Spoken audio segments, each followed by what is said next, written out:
Alrighty, hey guys, how you doing? Today's video is not going to be a channel message.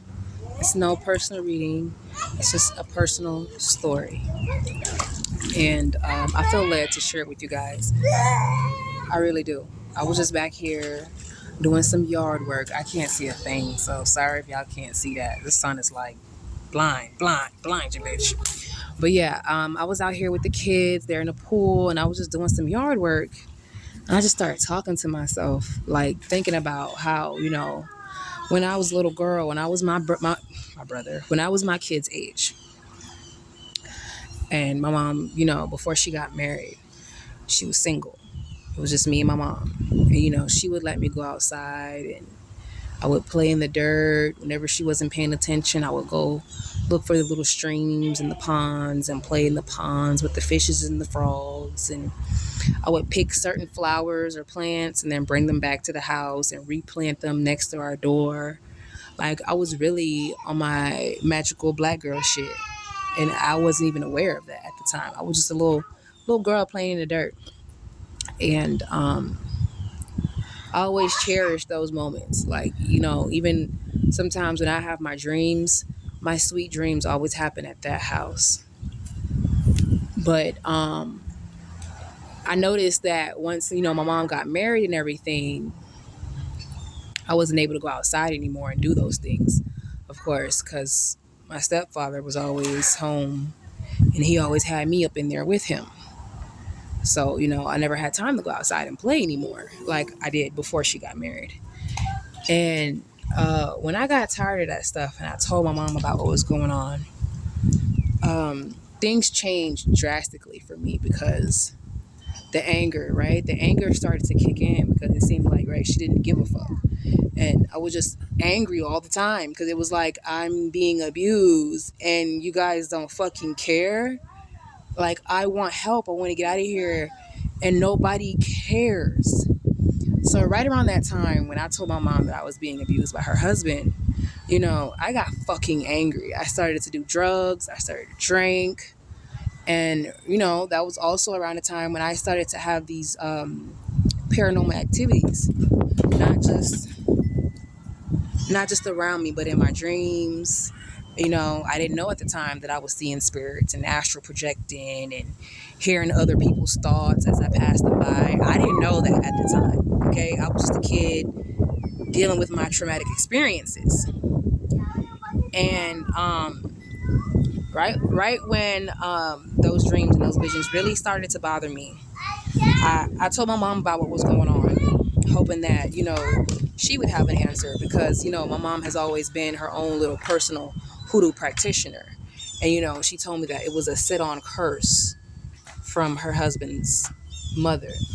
And, right when she told me that, for some reason, my instinct just kicked in and I started to do candle magic. Mind you, at the time, I was a little girl, 5 years old, starting to play in dirt and animals and replanting. Now I'm 16 and I'm doing candle magic and I had no idea what I was doing. Okay. I was just living my teenage young ass life. But the candle magic, what I would do is I would write in my journal. On one page, I would write down my deepest fear. And on the other page, I would write down my deepest desire.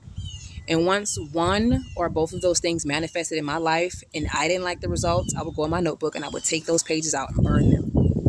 I said candle. And that was when I met my children's father. I did that candle magic for 2 years, right? When I was 15, and I met my children's father at 17. And that's when everything just shut down. My intuition shut down, my visions, everything just stopped. And I completely forgot about that those dreams and those paranormal activities. And it wasn't until I had our second child and the complete separation happened that the visions came back, the paranormal activities came back, the astral projection came back, hearing other people and their toxic ass thoughts, all of that shit just came back. And I was just sitting here thinking like, wow, ever since I've really, you know, trusted my intuition, listened to myself and tapped back into that power that I've been trying to ignore and hide. And honestly, I was terrified. When I was 15 and I was doing that candle magic, I was terrified. My stepfather, he found out that I told on him. So when I came home from school the next day, all of my furniture was gone. All of my schoolwork, paperwork, panties, underwear, perfume, lotion, everything that you can put in a drawer was on the ground, even the mattress.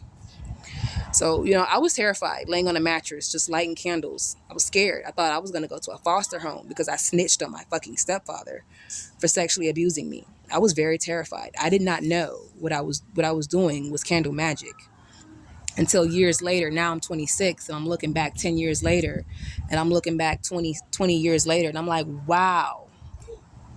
So, like, I just wanted to share that with you guys so that you can remember what the fuck you came here to do. Because some of us, we get so caught up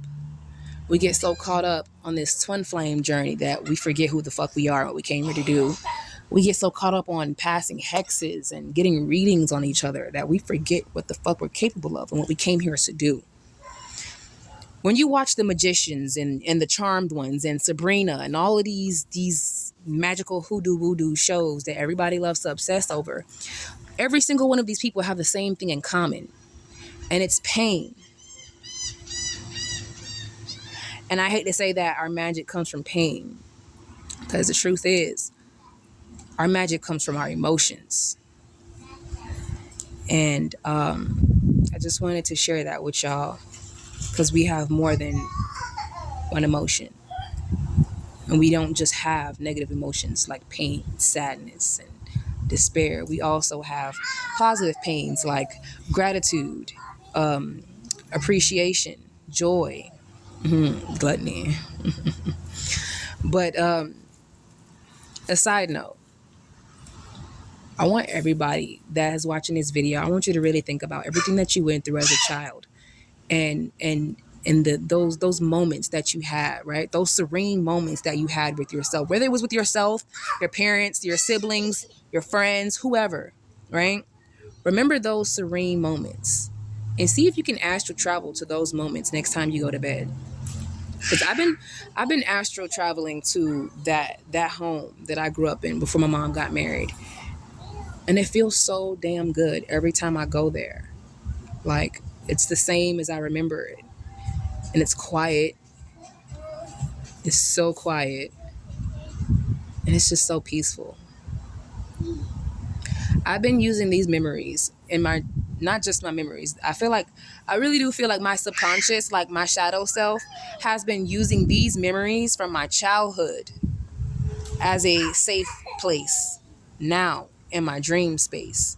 Because I catch myself always thinking about that place that I was in when I was 5 years old, before my mom got married and everything happened. And it was just like, that was me. Like, that was who I am. Not who she told me who to be, not who he told me who to be, not who they told me who to be. That was me, the quiet girl playing in the dirt with the plants and the animals. Remember who the fuck you are. Oh my God, I guess there is a channel message. I love you guys.